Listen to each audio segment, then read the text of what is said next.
orientar as decisões do principal partido que compõe a base aliada do governo na Alerj não é uma tarefa simples. Diante da crise financeira enfrentada pelo Estado, as dificuldades ficam ainda maiores. Para falar sobre o trabalho à frente da liderança do PMDB e no mandato parlamentar, o Alerj Entrevista de hoje recebe o deputado Rafael Pisciani. Deputado, muito obrigada pela sua participação hoje conosco. Vamos começar falando sobre esse trabalho à frente da liderança do PMDB. A gente sabe que manter a base unida nesse momento de dificuldade, né, de votar medidas tão importantes aqui na casa, não é uma tarefa fácil, porque existem divergências, inclusive dentro do próprio partido, né? Os parlamentares têm opiniões diferentes, já que essas matérias são muito importantes, tanto para os deputados quanto para a população. Como é que tem sido para o senhor lidar com esse momento e com essas divergências? Bom, Natália, primeiro agradecer a oportunidade de estar mais uma vez aqui no programa e dizer, primeiro, da minha alegria e responsabilidade à frente da liderança do PMDB.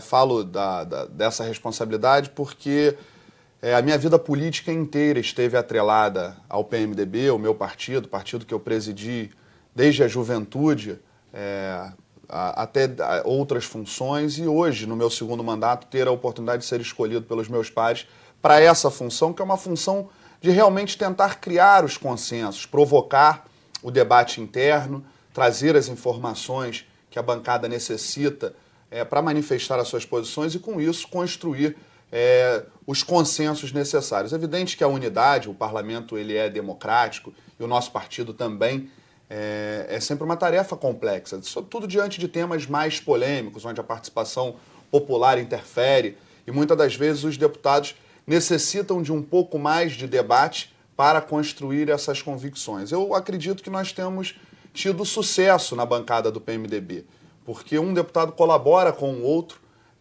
até na própria discordância surgem as informações que servem como base para estabelecer essa unidade, respeitando a independência de cada um, é claro, essa é uma prerrogativa do mandato de cada parlamentar, independente da sua relação com partidos.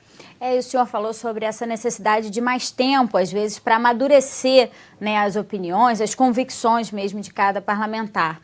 No final do ano passado, o governo mandou para casa algumas matérias, né, num pacote de medidas para ser analisado aqui, para tentar reverter essa situação de crise no Estado, e muitas dessas matérias não foram nem levadas à pauta, né? O presidente Jorge Pisciani chegou a um acordo com os parlamentares de que não era o momento, ou porque não concordavam com o teor, né, ou porque elas precisavam mesmo ser aprimoradas. E depois o governo, nesse ano, reenviou, né, na verdade, algumas dessas matérias que o parlamento tem aprovado. Sim, eu não tive a oportunidade de, em novembro, discutir essas matérias. Eu ainda estava servindo a Prefeitura do Rio, licenciado do meu mandato parlamentar, mas, evidentemente, tive a oportunidade, ao retornar em janeiro, observar o que estava diferente hoje do momento em que ocorreu o envio dessas mensagens e a negativa de parte considerável do parlamento. E eu diria que não é uma posição de uma bancada ou de outras, ou da base do governo, era de fato uma concepção do parlamento que não entendia da forma que o executivo enviava aquelas medidas, o resultado que elas gerariam, as soluções que porventura elas trariam e o que de fato elas mudariam, modificariam para os servidores, para a população, e qual era a cota de sacrifício de cada um dos poderes, qual era a cota de sacrifício do próprio poder executivo para estar propondo algumas daquelas medidas. Eu percebo, Natália, que de novembro do ano passado para o período atual e as votações bem-sucedidas das necessidades que o Estado possui para obter a ajuda federal, para encontrar o seu reequilíbrio fiscal, elas passaram a ter maior adesão dos deputados, primeiro, porque houve essa relação respeitosa entre os poderes que mandaram para o parlamento aquilo que já era de conhecimento dos parlamentares, permitindo que os parlamentares aí sim se manifestassem e aprimorassem as matérias. Essa é uma tarefa do parlamento, mas que a Alerj especificamente, o Parlamento Fluminense, tem tradição em fazer. Aqui não só nós criamos leis que beneficiam a população, são pioneiras, como essa capacidade dos parlamentares dessa casa de, ao apresentarem emendas, ao debaterem os temas, muitas das vezes melhorarem os efeitos, o texto e a compreensão de determinada matéria. Então eu vejo que em novembro isso foi feito de forma muito assodada, talvez pela urgência de dar ao Estado alguma possibilidade de recuperação já imediata, e foi mal sucedido. Então foi preciso dar um passo atrás, construir junto ao governo federal os parâmetros e ter as confirmações para que aí o Rio votasse medidas de contrapartidas, mas com garantias de que os deputados não estariam votando matérias que ao final não seriam aproveitadas, ou se fossem, serviriam somente para punir uma parcela dos servidores da população. Então vejo o tema amadurecido, o governo federal, por sua vez, também amadureceu essa questão, deu as sinalizações do que cada estado em dificuldade fiscal necessitaria, enviou para o Congresso uma matéria relatada pelo deputado federal Pedro Paulo, também do PMDB, que permitiu os estados encontrarem essa proposta e esse programa de recuperação e de reequilíbrio fiscal. Então, todas as medidas que hoje nós estamos votando estão em consonância com essa trajetória que eu aqui narrei junto ao governo federal e também de observação de cada parlamentar. Então, eu observo que hoje as convicções elas estão muito mais entre ajudar o Estado a se recuperar, fazendo aquilo que é necessário, do que fazer pelo governo ou contra o governo. Os deputados têm essa base de responsabilidade de entender que são medidas necessárias para o Estado e que não necessariamente isso se faz numa divisão de base aliada ou base de oposição. O senhor falou sobre a necessidade de aprovação dessas medidas, apesar de algumas medidas parecerem duras, né, em relação ao funcionalismo público e outras medidas serem questionadas, por exemplo, como a possibilidade de alienação dos ativos da SEDAI, foram medidas muito discutidas aqui na casa, impopulares, medidas que, segundo o governo, precisavam ser tomadas, mas a base votou a favor justamente nesse sentido, né, de tentar minimamente contornar essa situação para que, por exemplo, como o presidente falou, colocássemos os salários em dias, que é a situação mais urgente, né, mais delicada para o governo hoje, então, e também para que esse plano federal pudesse ser aprovado de fato. Né? Sem dúvida, os parlamentares querem dar uma solução a essa crise que atinge, num primeiro momento e frontalmente, os servidores, mas que eu diria que atinge toda a população fluminense, porque na medida que os servidores encontram dificuldade, a população, por sua vez, também recebe serviços aquém do que lhe deveria ser fornecido. Sem contar nos impactos que isso provoca, por exemplo, no comércio, porque as pessoas deixam de gastar, deixam de consumir, isso deixa de produzir receitas também. Eu tenho buscado, Natália, eu quero me permitir falar diretamente para o telespectador da TV Alerj.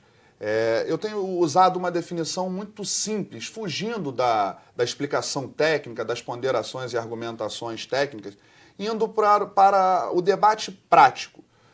A crise financeira, a crise econômica que nós estamos vivendo, ela é fruto de uma crise nacional. Você tem a instabilidade política nacional junto com a crise econômica nacional pela perda e desvalorização de alguns dos principais ativos do país, e principalmente o petróleo, que é a principal cadeia do nosso Estado. Esse é um fato que muitos vão alegar outros motivos, certamente existem outros pontos que se somam a isso. Mas, fundamentalmente, a crise ela ocorre em função desse agravamento econômico nacional e da perda em função das receitas do petróleo. Uma conta matemática que foi preciso se estabelecer para enfrentar a impopularidade de algumas matérias, eu começo pela alienação das ações da SEDAI. Evidente que nós temos o reconhecimento e o respeito pelos servidores da SEDAI, e não gostaríamos de que o Estado dispusesse, abrisse mão de nenhum dos seus ativos, ou que fizesse isso de forma melhor formatada e conseguisse apurar melhor receita em função dessas operações. Mas é uma situação de necessidade e esse é o único ativo que resta ao Estado que pudesse ser usado como garantia. Então o Estado não está, num primeiro momento, vendendo a SEDAI. Ele está alienando para a garantia. Se o empréstimo for pago, certamente essa garantia não ocorrerá com a transferência das ações. Mas eu acredito que isso permitirá a privatização, mas uma privatização sobre a ótica e o desejo e o controle do Estado. O Estado tem de 6 meses há um ano para formatar um modelo de concessão da SEDAI. Eu vejo como um tema polêmico, a água é um bem necessário para a vida e, por isso, de preocupação de todos, no presente e, cada dia, mais para o futuro. Então, o Estado terá a possibilidade, acredito eu, de, por exemplo, manter o controle na produção, no tratamento e na venda da água. E poderá democratizar e, com isso, universalizar a questão do saneamento e do tratamento de esgotos, no modelo privado que já teve sucesso, por exemplo, na AP5 do município do Rio, a zona oeste do Rio de Janeiro. Então, é um tema polêmico, mas que a população precisa compreender que é necessário e que, ao final, ainda que com o desconforto dos 5 mil, 6 mil servidores da SEDAI, nós temos a possibilidade de encontrar um avanço para o consumidor final, para a população. Em relação ao aumento da contribuição previdenciária, eu tive na legislatura passada, Natália, a oportunidade de votar diversos aumentos para muitas categorias. A economia permitia isso. Ao mesmo tempo, eu me sinto no dever de responsabilidade de analisar determinadas medidas que tenham que retroagir, na medida em que não é mais possível se pagar todos os salários da forma que o Estado acumulou a sua despesa corrente. Inclusive, isso é um dos quesitos, né, um dos pré-requisitos desse plano do governo federal, que os estados não devem, por exemplo, conceder novos reajustes, nem fazer novos concursos para se adequarem ao plano. Possível. Né? A gente torce para que a crise cesse o mais breve possível. Claro, se o problema for revertido... E que com isso a gente possa retomar o reconhecimento, tudo. A valorização de cada área, de cada servidor, de cada trabalhador do nosso estado. Porém, é importante estabelecer a conta matemática que eu inicialmente falei. Hoje, o servidor que tem o seu salário atrasado, parcelado, sem a expectativa de em qual dia recebe e quanto, ele está alijado do uso, por exemplo, até do cheque especial. Ele tem o cartão de crédito dele vencendo, sem condição de quitar a fatura, incidindo juros altíssimos. Então, quando a gente bota na ponta do lápis os 3% a mais de colaboração, que alcançam somente quem ganha acima de R$ 5.500, é importante dizer que não é a maioria. É uma minoria. E, na verdade, que alcança possui a diferença dentro acima dos 5 mil, né? O que colaborava. Então é importante, Natália, a gente fazer essa conta, porque eu tenho certeza que muitos desses servidores que terão que contribuir 3% a mais, hoje tem um custo, em função dos atrasos salariais, muito maior do que esses 3%. Então a gente precisa enfrentar com a seriedade. O discurso demagógico, e eu falo demagógico porque muitas das vezes ele instrui mal o cidadão, ele aponta para um caminho de, olha, mais uma vez a conta está sendo descontada do trabalhador, a conta está sendo imposta somente ao servidor. É bem verdade que o servidor está tendo que dar a sua cota de colaboração, de sacrifício. Porém, isso é para o bem de toda a população. Como eu disse, os salários em dia, os fornecedores recebendo, isso permitirá que a população receba serviços públicos com a dignidade e a qualidade que merece. Verdade. Deputada, a gente precisa fazer um pequeno intervalo e volta falando sobre esse assunto no próximo bloco. É só um minutinho, a gente volta já já.